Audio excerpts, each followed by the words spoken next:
parce qu'il y a eu des échanges d'argent. Ils se sont partagés de l'argent. Vous comprenez? C'est pourquoi la nouvelle génération ne fait plus confiance à ces histoires démocrates, FCBE, tout ce monde-là. Le président Soglo, on a pris leur parti. Ils sont allés en justice. Qu'est-ce qui empêche le parti FCBE d'aller en justice? Ils n'ont pas fait ça. Le pire, ils sont allés créer encore un autre parti et c'est les gens qui ont chassé de l'autre parti. On ne peut pas les classer comme opposants. Je vous ai dit, c'est l'aile de Talon. FCBE, ça appartient à Talon. Il y a des candidats aussi. Il y a des candidats aux élections présidentielles qui sont là-bas. Tout ça a été formatisé par Talon. Qui finance ce monde-là? Avec les militaires, avec les policiers autour d'eux. On ne peut pas appeler leur nom. On sait ce qui se passe dans notre pays. Docteur Ladislas, ce que vous dites, c'est extrêmement pertinent. Hein? C'est sérieux. C'est une réalité. C'est une réalité. Il n'y a pas d'opposition. Il y a une seule opposition, le peuple béninois. Le peuple souffre. Mais des individus jouent avec le peuple. Nous, on ne veut pas jouer avec le peuple.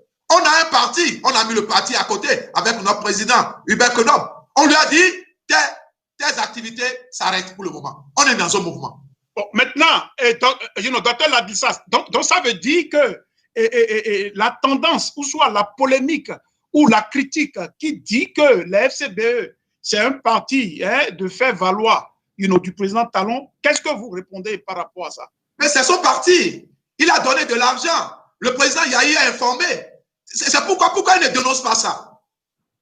Mais Mais ce que vous dites, c'est extrêmement sérieux. Très sérieux. Très sérieux. Et vous êtes sûr de ça? Mais quelles sont les preuves que vous avez, docteur Ladislas? Mais demandez au président Yahi d'envoyer les gens en justice. C'est son parti, c'est lui qui a créé ça. On va commencer par là. Commençons d'abord par la légitimité du parti devant la juridiction au Bénin. Ça veut dire, nous, on fait confiance à la justice béninoise. Nous, on fait confiance toujours à la justice béninoise, malgré la pression que le président de la République fait sur les juges. On leur fait confiance. Je fais confiance au procureur de la République. Et ils pensent, nous, on leur fait confiance. On sait les pressions qu'il y a sur eux. Parce qu'on connaît leur cœur. Mais aller en justice quand même. Mais, M. Aruna, qu'est-ce que le parti de Soglo a fait quand ils ont voulu détruire le parti de Soglo? Il est allé en justice. Les Isinofoué ont fait tout. Il est allé en justice. Ils ont tué le parti. Mais il a échoué. Mais on a repris le parti chez le président Soglo. C'est peut-être cette démarche. La différence avec le président Soglo, ils n'ont pas pu garder le parti. Ça s'est cassé. Et c'est pour ça qu'il y a eu UP. C'est tous les gens, les membres du parti de Soglo. Ils n'ont pas gardé le nom. Ils voulaient garder le nom. Ils voulaient prendre le nom. Mais comme ça n'a pas marché, ils ont créé UP et les deux blocs là. C'était leur plan. Maintenant, ils ont gardé un qui est FCBE. Chers amis, ne perdez pas le temps à la jeunesse béninoise.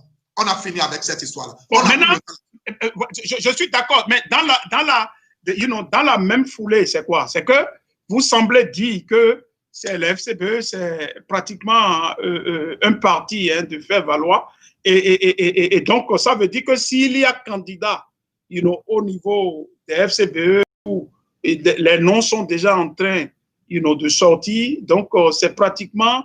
Ils ne seront jamais candidats. Il n'y aura pas de candidat là-bas. Aucun candidat de FCBE qui est l'aile Yahi ne sera candidat. Oubliez ça. Oubliez. Vous avez vu le scénario. Les Béninois, comprenez quelque chose. Ok, d'accord. Oubliez ça. Passons à l'attente de leur départ. D'accord. Dans la même foulée, le mouvement populaire de libération, MPL, de votre ami Sabi Sira Korogoné, a aussi rompu le silence et il a été reçu comme invité sur Canal 3 le dimanche 30 août 2020. Alors, Korogoné a annoncé la participation effective du MPL à la présidentielle de 2021 avec un téléchargement du parrainage déjà bouclé selon lui à 95%. Quel est votre... Peut-on dire que vraiment la problématique du parrainage n'est plus un préalable pour certains, en particulier les FCBE, et le MPL avoir leur posture, c'est quand même un peu en dichotomie par rapport aux autres formations de l'opposition qui disent que ce n'est pas possible tel que le parrainage est monté, c'est totalement en faveur du président et qu'il n'existe pas d'opposition. Qu'est-ce que vous répondez à ceux-là qui semblent déjà prôner? Cher frère Aruna, parlez-moi plutôt de Tessie et Thibaut Ogou, Arandessi et Zolake, mes jeunes de mouvement de libération qui sont dans le Mono, dans l'OME, dans toutes les provinces. Je ne sais pas, je ne vais pas parler de ce parti-là dont vous me parlez, parce qu'il ne représente rien. Parlez-moi d'autre chose. Si je vous en prie, avec tout le respect que j'ai pour vous, parlez-moi d'autre chose. On a beaucoup de choses plus importantes à parler que des gens qui se promettent sur le trottoir. Allons dans le sérieux. D'accord, d'accord. Non, non, je vous comprends. C'était seulement pour vous dire qu'il y a d'autres partis qui, aujourd'hui, le préalable du parrainage n'est plus un problème, c'est bouclé. Donc, en tant qu'homme politique et acteur politique, ça peut être pratiquement une voie que l'opposition peut emprunter. C'est-à-dire la même voie que le MPL et les FCBE sont en train de vouloir. C'est-à-dire l'essentiel est d'avoir le parrainage et d'avoir un candidat capable, puisque vous avez dit qu'il y a même un moustique aujourd'hui peut battre le président de la République, c'est-à-dire, ou soit le candidat de la mouvance. Donc, ça peut être une stratégie. Peut-être l'opposition est en train Nous avons reçu sur ce plateau Dr Delors Faton qui dit la même chose, en défendant les FCBE.